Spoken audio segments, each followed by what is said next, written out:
Hey, this is Derek Triplett. Let's talk about recovering from relationship pain.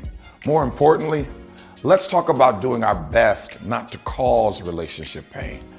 We can do a lot of things when we're angry. We can say things that we don't mean, and guess what? You can't take it back. Or you can say things that you do mean that you never should have said. Let's make sure that we're not causing pain that people take into every other relationship. I know you can't be perfect. I know you're going to make some mistakes, but do your best not to cause the relationship pain. Why are so many people hurting so badly? Make the relationship more important than the issue. Do you add value to the person that you're connected with? My name is Derek Triplett. This is Better Relationships, and guess what? It gets better from here. Welcome to Better Relationships. My name is Derek Triplett. You know, some people love drama. They just like it. They're the little kid on the playground who loves to yell, "Fight, fight." If things are calm, they'll stir something up. They just love drama. But drama is one thing. Trauma with a T, that's something else. There are so many people who have experienced so much relationship trauma. They've been deeply hurt. They've been injured physically, psychologically, emotionally. There's not a person you know that doesn't know someone who's gone through that. And it just might even be you. Well, if that is you or you know someone, stay with me for a few minutes. We brought in an expert. We're going to talk about relationship trauma. The best way to get over relationship hurt is to pray about it and hang out with your girlfriends and watch movies and go shopping. The best way to get over relationship hurt is to first heal. You must heal before you attempt to jump into another relationship, taking on baggage that should have been left behind.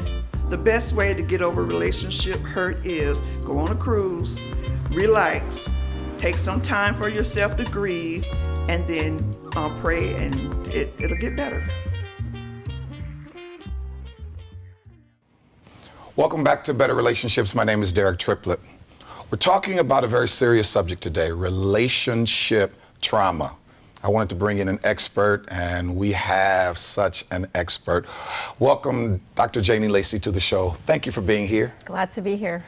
Now, you are a relationship trauma expert. Tell us what that's all about. So what that means is I specialize with people that have had emotional or psychological trauma in context of their relationships. So I work with a lot of couples, work with a lot of women, and a lot of times they discover that by the patterns of their life, right? Okay. We have problems and we have patterns, but as we get older, we realize that we have certain patterns in relationships, and a lot of times it has a lot to do with unresolved trauma. Wow. What are some of the ones that are most prevalent that you see? So I work with a lot of people that fall into addictions. So whether that's sex addiction, whether that's love addiction, we look at process addictions as the main way that kind of manifests. Process addictions is gambling, shopping, love, Okay. sex. Our brain is creating the addictive pattern versus a substance that's being ingested. So as people get older, they can realize, okay, I'm not doing well in relationships. I have the same pattern over and over again, or I'm attracting the same type of person. And the only common denominator is me. So it's probably time for me to look at what I can't see. Wow. Now, did you start off in your practice with this being your specialty, or did you gravitate to this for a particular reason?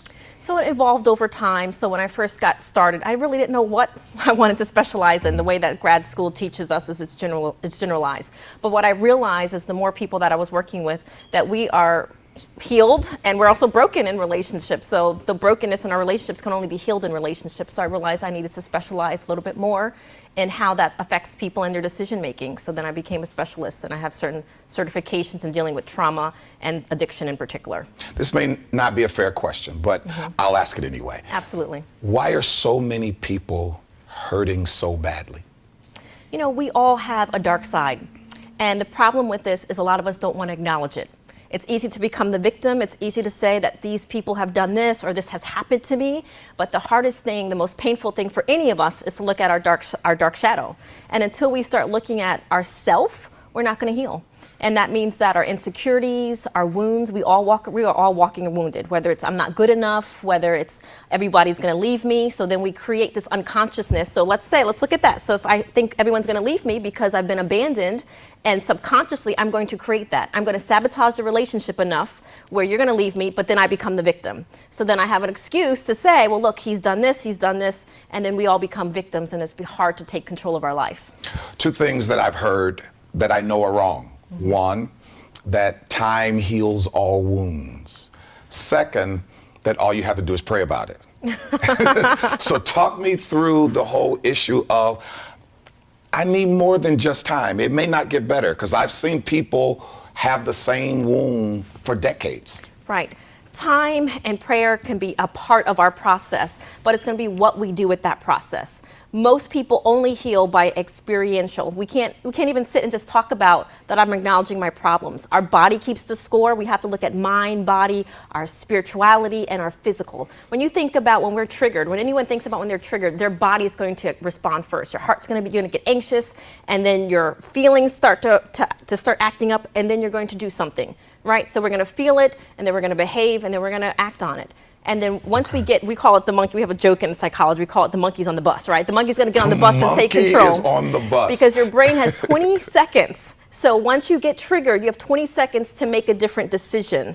And if not, you're going to have to work through that reaction. So it's time, it's prayer, it's going to be doing something, it's going to have support. But the most important thing is going to be able to look at what are my insecurities, where are my pain points, and what is it that I need to heal. But they hurt me. And they did. What do I do? You keep telling me I need to heal, I need to focus on me, but they did this to me. And there's a season. So right now, probably about 50% of the couples I'm working with are coming in because of compulsivity outside the relationship. That's sexual compulsivity, cheating, lying, whatever it may be. So for that season, the person that has been betrayed, she needs to have that season to be a victim. Okay. She needs it. She needs to be able to have anger. She needs to go through all her emotions. Or he. Or he. Absolutely. Absolutely. Works both ways. So what I tell the betrayer is that for a season, you need to be that hockey player. You need to be that hockey goalie. You're going to be taking some hits, and that's going to be your job. But it's only for a season, because she needs to go to that season. Because what will happen is, okay, now the truth is out. Now you have to get over it. That's also re-traumatizing her, because you're now telling her she's not allowed to feel. She has to put those feelings down. And then she's going to, I don't have a voice. And that can trigger her undealt with wound, that I'm invisible, I'm not important, whatever that may be. So there has to be a season, but he or she is not to be abused during that season. Is there a time when I know I need to get help? And what is that trigger point? Where do I reach that wall where I say, I can't help myself? So there's lots of different things. The first thing, we're looking at mental health, depression, anxiety. And then if you're not wanting to do the things that you normally would do, you're avoiding people. Or, you also know inside of you, what are you doing compulsively? So for some of and we're saying women, it could be either way, but I have a women's group.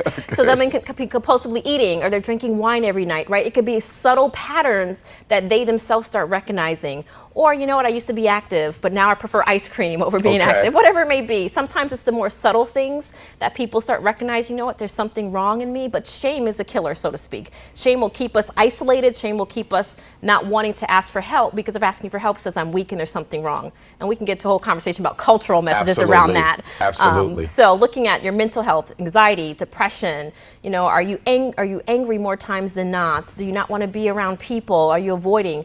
The most people that will recognize that before you even recognize it, it would be your spouse or someone very close to you. Okay. There's so much I want to ask you. We're going to run out of time, but when we come back, I want to talk about where people can get help from, in particularly those who don't have the resources and are suffering with the issues. My name is Derek Triplett. This is Better Relationships. We'll be right back. We're headed back to the Q&A corner right here on Better Relationships. Here's a question from Mark, and he's from North Miami. I haven't been dating in a while. I wanted to get myself together, but now I want to start back dating.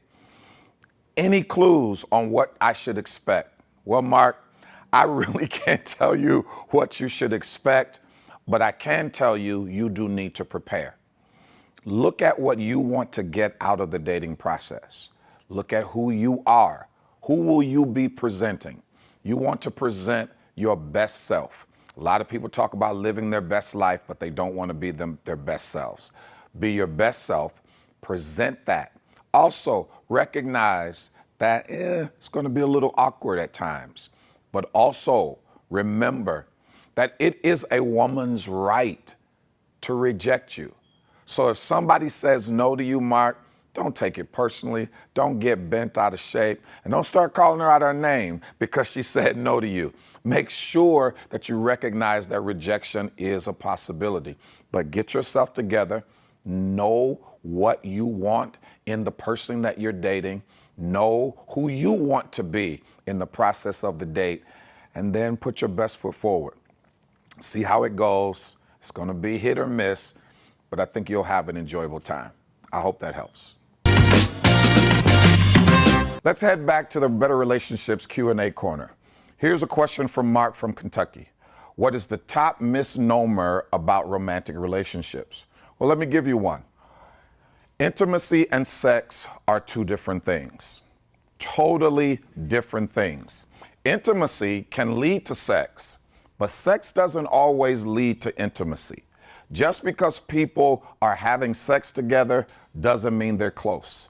Just because people are having sex together doesn't mean they are actually in tune with each other. As a matter of fact, if you start having sex too fast, it can actually inhibit your intimacy. Intimacy is how close you are, how vulnerable you are, what are the deep things that you share, the time that you share, the things that you know about each other. If you start having sex too soon, you can cancel those things out. Because guess what? Then people start going to the movies so they can have sex later. They start going out to dinner so they can have sex later. Everything is built around the sex. You gotta recognize that doesn't lead to intimacy. Now, I understand as Christians filled with the Holy Spirit, we try to make sure that we teach abstinence, and I teach abstinence. But I'm also here trying to help everybody, whether you are a Christian or not. Let me also help the sisters for a minute. Please understand, just because a man has sex with you doesn't mean he's really feeling you like that. It could simply be hormonal. Let me give you some scripture to back it up. Adam and Eve are in the garden and they mess up. I didn't say she messed up. They mess up and eat of the fruit. They get put out of the garden and all of that. Now, before they mess up, God gives Adam, Eve, and Adam is saying stuff like this. This is now bone of my bone, flesh of my flesh.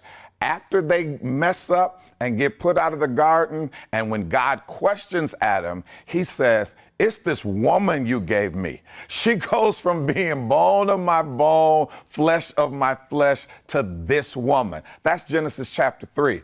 Genesis chapter 4 opens up with them as a couple having sex and making children. Now, I don't know biblically how much space and time is between Genesis chapter 3 and Genesis chapter 4, but all I know is in Genesis chapter 3, he is not feeling her, and in Genesis chapter 4, they are having sex. So all I'm saying is just because he takes the sex doesn't mean he's accepting you. So intimacy, sex, two totally different things. You got to remember that in your relationships.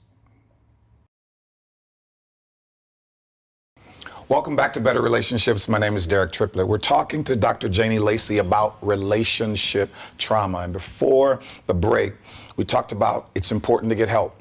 But a lot of people can't afford the help. Where are the resources? Where are the services when I don't have the money, but I need the help?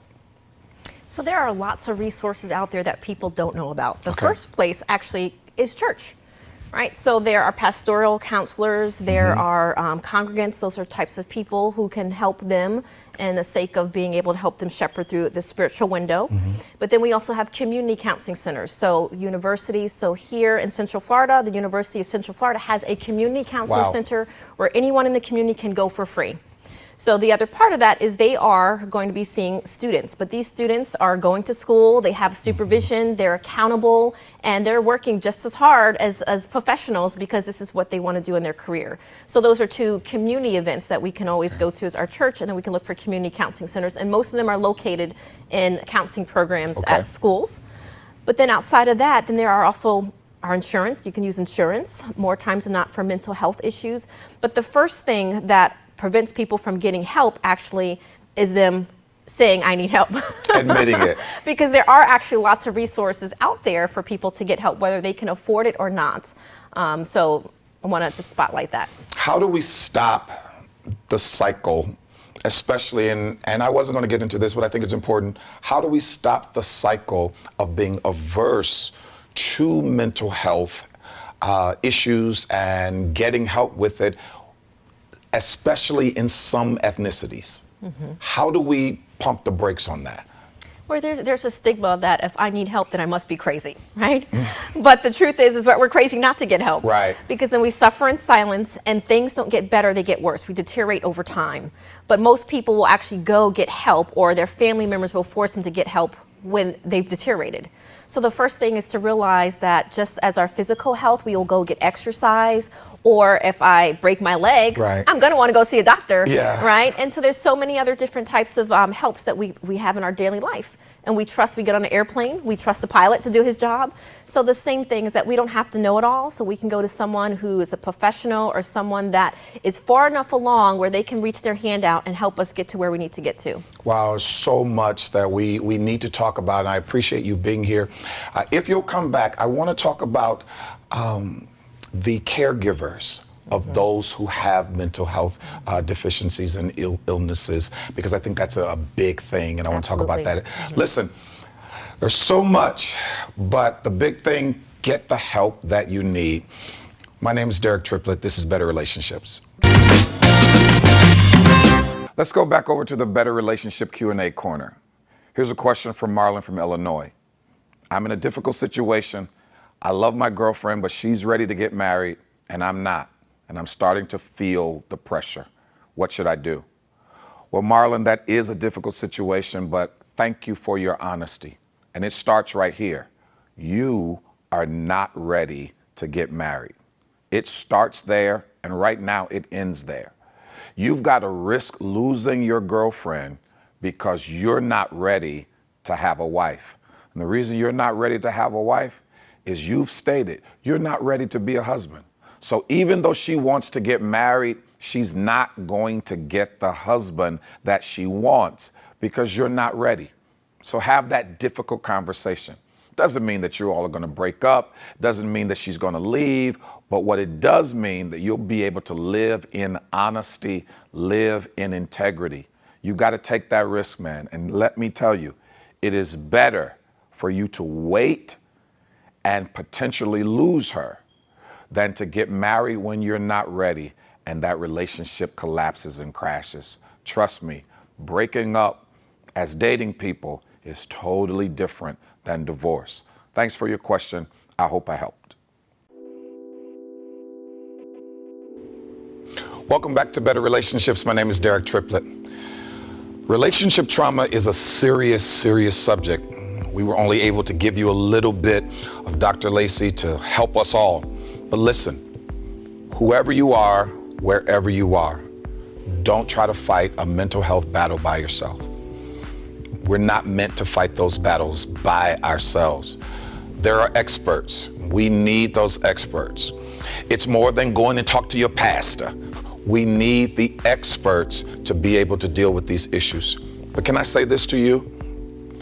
If you are in a traumatic situation where someone else continues to cause that trauma, remove yourself from the scene of the crime. We are not built to continue to tolerate those kind of injuries. I'm hoping that your family gets better. I'm hoping that you get better, and we're gonna give you as many tools as we can to make it happen. I'm Derek Triplett. This is Better Relationships, and it gets better from here. My work is not possible without the support of a tremendous family. We are not a perfect family. We have our scars and our stains. But being a triplet is a great honor to me, and I take pride in it. I want to thank my wife, my children, my parents, and my brother and sisters for their support and their encouragement. I also have some close friends who really want to see me win. I want to thank them for helping to keep me going. Without them, I couldn't be here for you.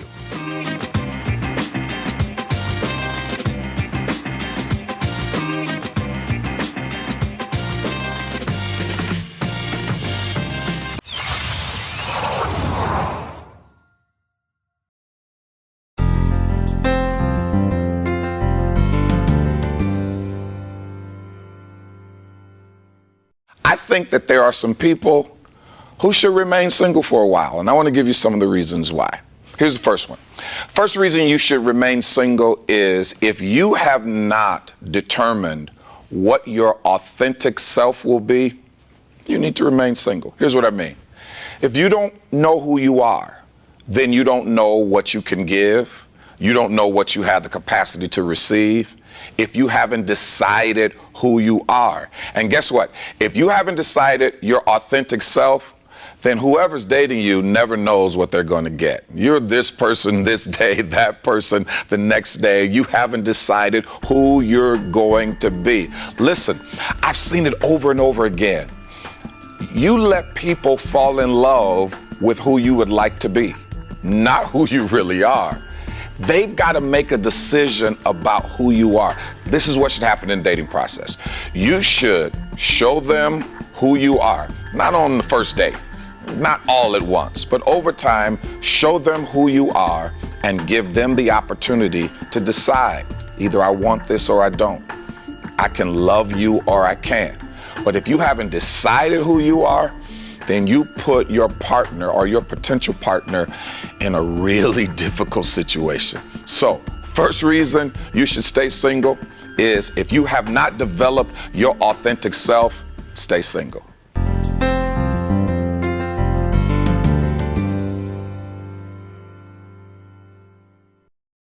I think that there are some people who should remain single for a while, and I want to give you some of the reasons why. You should stay out of a relationship if you haven't gotten over your last one. It's really simple. A lot of people try to replace one relationship with the next as if that's what's going to heal you. No, you've got to stop. You've got to pause. You've got to get healed first. Get through, get over the last relationship. Because guess what? If you're not over the last relationship and you start a new one, and the last person wants to reconcile and say, I think we can make it, and I think we can do it, or I miss you, let's get back together. You're stuck now. Now you've hurt somebody else, or you're with someone that you don't really want to be with. Listen, whoever's going to be with you, they want to be your first choice. At this point in your life, at this season of your life, they want to be your first choice. So unless you're really, really over that last relationship, please, by all means, stay out of a new one.